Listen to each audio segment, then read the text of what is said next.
बिहार मुख्यमंत्री 7 निश्चय योजना के अंतर्गत जो केवल इंटरमीडिएट छात्र एवं छात्राओं को 1-1 हज़ार रुपए करके जो 2 सालों तक बेरोजगारी भत्ता मिलता था, अब उसमें स्नातक पास अभ्यर्थी को भी ऐड कर दिया गया है। यानी कि जो भी अभ्यर्थी स्नातक पास किया है किसी भी संकाय से और जिसका उम्र 20 से 26 साल के बीच का है, अब उसे भी 1-1 हज़ार रुपए करके 2 सालों तक बेरोजगारी भत्ता मिलने वाला है। तो उसके लिए ऑनलाइन आवेदन कैसे करें और उसका प्रोसेस क्या है, देखेंगे हम आज इन्हीं का प्रोसेस। तो वीडियो के एंड तक बने रहें और अगर आप अभी तक हमारे इस चैनल को सब्सक्राइब नहीं किए हैं तो प्लीज़ हमारे चैनल को जरूर सब्सक्राइब कर लें। तो चलिए शुरू करते हैं। सबसे पहले हम गूगल क्रोम पे MNSSBY टाइप करके सर्च कर लेंगे या फिर डायरेक्ट सर्च करना चाहते हैं तो यहाँ पे 7 निश्चय कुछ इस प्रकार से 7 निश्चय पोर्टल टाइप करके भी सर्च करेंगे। तो यहाँ पे MNSSBY यहाँ फर्स्ट में जो लिंक शो होगा इस पे क्लिक करेंगे। इस पे क्लिक करते हैं तो यहाँ मुख्यमंत्री निश्चय स्वयं सहायता भत्ता योजना बिहार गवर्नमेंट का जो ऑफिशियल वेबसाइट है इसके होम पेज पे आ जाएंगे। अब इस वेबसाइट का डायरेक्ट लिंक हमने अपने इस वीडियो के डिस्क्रिप्शन बॉक्स में भी दे दिए हैं, तो आप वहां जाकर डायरेक्ट लिंक पर क्लिक करके भी इस वेबसाइट पे विजिट कर सकते हैं। अब बेरोजगारी भत्ता में रजिस्ट्रेशन करने के लिए यहाँ देखिए कि राइट साइड में न्यू अप्लीकेंट रजिस्ट्रेशन का जो ऑप्शन दिया गया है, यहाँ हम इस पे क्लिक करेंगे।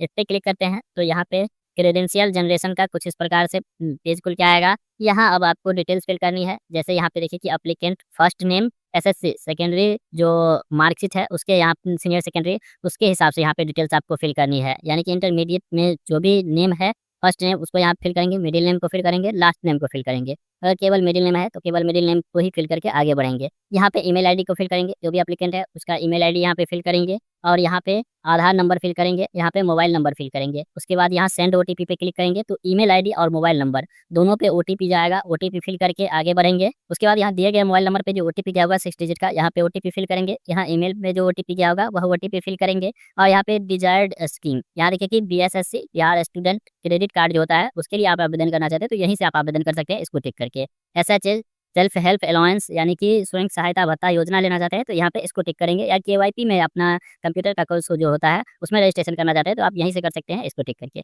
चलिए यहाँ तो हम सेल्फ हेल्प अलाउंस यानी कि स्वयं सहायता भत्ता योजना के लिए आवेदन करना है तो यहाँ पे हम पिछले वाले को इसको टिक कर देंगे और यहाँ सबमिट करेंगे, यहाँ ओके करेंगे।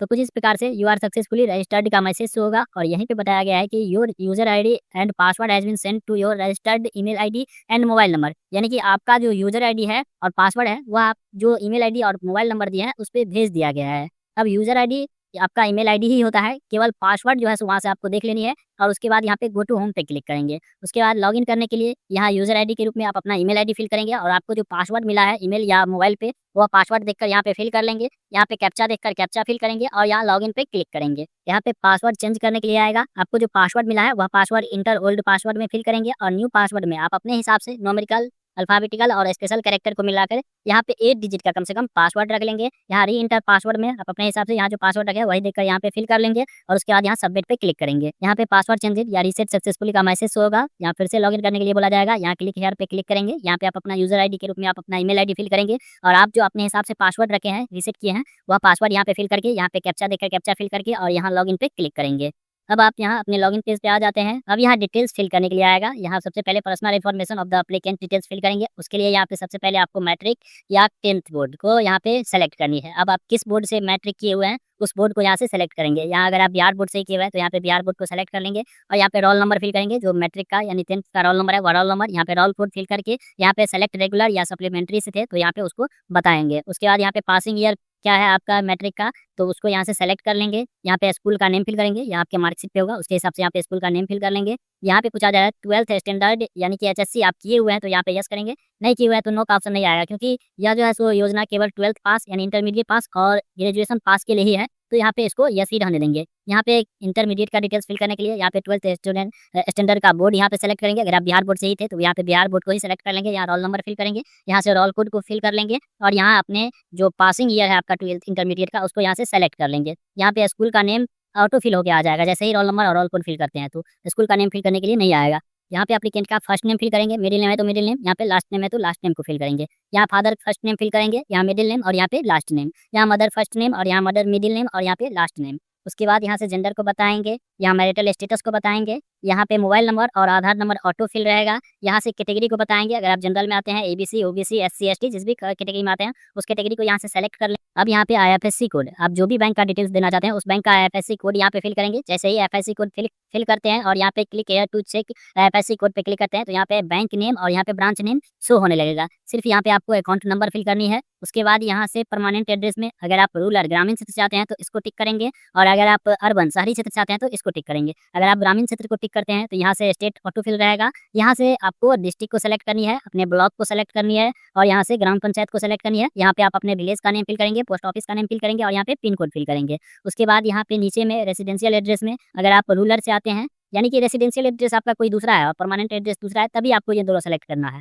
वरना अगर आपका दोनों एड्रेस सेम है तो यहाँ पे इसको टिक कर देंगे। तो यहाँ पे जो ऊपर में एड्रेस फिल किया है उसके हिसाब से यहाँ नीचे में भी एड्रेस फिल होके आ जाएगा। उसके बाद जब सारा डिटेल्स फिल हो जाता है तो सेव एज ड्राफ्ट पे क्लिक कर देंगे। जब इस पे क्लिक कर देते हैं तो यहाँ प्रीव्यू का ऑप्शन खुल के आएगा, प्रीव्यू पे क्लिक करेंगे। उसके बाद प्रीव्यू में डिटेल्स खुल के आएगा, एक एक डिटेल्स को चेक करेंगे। अगर कुछ भी गड़बड़ है तो उसको अभी ठीक कर सकते हैं। अगर आपको सब कुछ ठीक लग रहा है तो यहाँ सबमिट का ऑप्शन खुल के आएगा, यहाँ सबमिट पे क्लिक करेंगे। तो यहाँ पे सेकंड नंबर कॉलम में गिव लोकेशन फॉर कुशल युवा ट्रेनिंग, यानी कि अगर कुशल केवाईपी करना चाहते हैं तो आप किस लोकेशन पे करना चाहते हैं उसको यहाँ पे प्रेफरेंस देना होगा। यहाँ सबसे पहले आपको डिस्ट्रिक्ट को सेलेक्ट करनी है। डिस्ट्रिक्ट के सेलेक्ट करने के बाद यहाँ से आप ब्लॉक को सेलेक्ट कर लेंगे, जिस भी ब्लॉक में आप कुशल युवा ट्रेनिंग लेना चाहते हैं। यहाँ पे सेकंड को कुछ इस प्रकार से सेलेक्ट करेंगे और थर्ड को भी सेलेक्ट कर लेंगे, जो भी आप प्रेफरेंस ग्रुप में देना चाहते हैं। स्क्रॉल करके नीचे आएंगे और यहाँ पे डिक्लेरेशन को टिक करेंगे और सबमिट कर देंगे। जैसे ही सबमिट कर देते हैं तो एक प्रिंट स्लिप जनरेट होकर आएगा। उस प्रिंट स्लिप का प्रिंट निकाल लेना है और आप जो भी डॉक्यूमेंट इसमें दिए हैं, जो भी डॉक्यूमेंट का डिटेल्स दिए हैं, वो सारा डॉक्यूमेंट ले जाकर आपका जो नियरेस्ट डीआरसीसी ऑफिस होगा, आपके जिले में जो डीआरसीसी ऑफिस होगा, वहाँ पहुँचकर आपको सारा जो डॉक्यूमेंट है वह सबमिट करना होगा। आपका डॉक्यूमेंट का वेरिफिकेशन होगा। वेरिफिकेशन क्लियर होने के बाद आपका जो बेरोजगारी भत्ता है वह चालू कर दिया जाएगा। अब आप कैसे पता करेंगे कि आपका बेरोजगारी भत्ता, यानी कि आप जो आवेदन किया है उसका स्टेटस क्या है? तो आप फिर से यहीं पे लॉगिन हो जाएंगे और यहाँ पे देखिए ऊपर वाले कॉलम में यह जो ऑप्शन दिया गया है, यहाँ इसी में करेंट स्टेटस का ऑप्शन दिया गया है। इस पे क्लिक करके आप उसका स्टेटस भी चेक कर सकते हैं कि आपका स्टेटस